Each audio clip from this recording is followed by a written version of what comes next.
la mission principale de l'AFPA, c'est tout d'abord de travailler sur l'insertion professionnelle des personnes du public adulte. Et l'AFPA de Douai-la-Fontaine a la particularité d'être spécialisée dans le domaine des travaux publics. Donc nous travaillons sur la formation professionnelle dans les métiers des travaux publics, donc de l'ouvrier à pied, donc maçon VRD, canalisateur, en passant par le conducteur d'engin, les chefs d'équipe, les chefs de chantier, les techniciens supérieurs, géomètres, topographes et tout ce qui concerne la maintenance des engins de chantier, pour les mécaniciens et les techniciens. Nous travaillons bien évidemment sur le territoire de Douai-la-Fontaine et des environs, mais nous avons aussi vocation et nous travaillons sur les régions limitrophes pour répondre aux besoins de la profession et des entreprises sur ces métiers-là. Nous sommes le centre de référence national travaux publics à l'AFPA et donc nous exportons notre expertise partout là où il y a des grands travaux. Donc nous parlons quand on va en Île-de-France aujourd'hui, on parle bien évidemment des travaux nécessaires pour engager dans le cadre du Grand Paris et en préparation des JO 2024.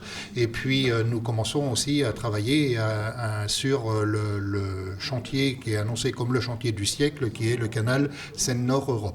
Notre vocation est bien évidemment de répondre aux besoins de compétences des entreprises. C'est notre raison d'être et nous sommes un maillon et un trait d'union entre la personne, le demandeur d'emploi qui n'a pas la compétence pour un métier donné et l'entreprise qui recherche une compétence très précise.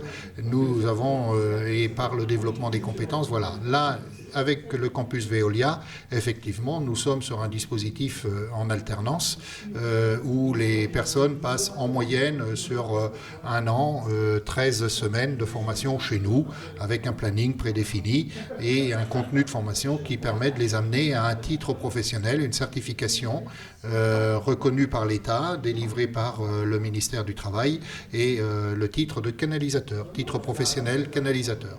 C'est une reconversion professionnelle. À la base, je suis boulanger.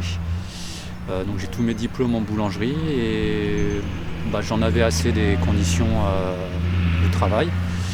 Donc j'ai vu un panneau d'annonce de réunion d'entreprise à côté de chez moi, dont Veolia faisait partie et je suis allé voir. Donc, en quoi consistaient les métiers de Veolia et quelles offres ils proposaient.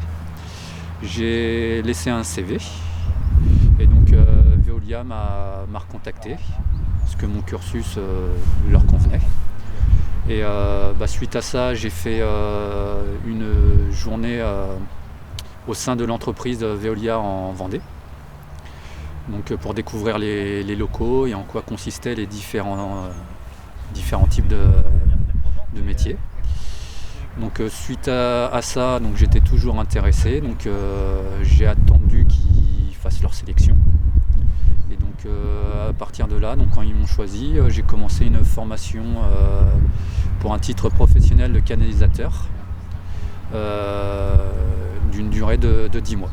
Ça me convient très bien, donc je fais des horaires de journée, j'ai mes week-ends de repos. C'est une entreprise, une grosse entreprise qui est sérieuse, qui est très axée aussi au niveau sécurité. Alors, les Pays de la Loire sont l'une des plus performantes des régions en matière d'apprentissage, puisque on a augmenté de 24% le nombre d'apprentis. Ils sont aujourd'hui plus de 33 000 apprentis en Pays de la Loire. En quelques années, on a réussi ce challenge de relancer l'apprentissage dans tous les métiers et notamment dans les formations infra-bac. On a lancé un challenge aux entreprises, au CFA, et tout le monde a réussi à redonner à cette formation en alternance, je dirais, ses lettres de noblesse. Je crois qu'il y a un bassin d'emploi qui est favorable, il y a des entreprises qui avaient à cœur d'accueillir des nouveaux apprenants, de nouveaux collaborateurs, de les former évidemment à leurs besoins. Et puis ça tient aussi au réseau des centres de formation qui ont vraiment joué le jeu, qui se sont impliqués auprès des entreprises pour permettre aux jeunes, avec les moyens de la région, parce qu'il y a eu aussi une question de moyens, avec les moyens de la région d'offrir des parcours de formation en alternance.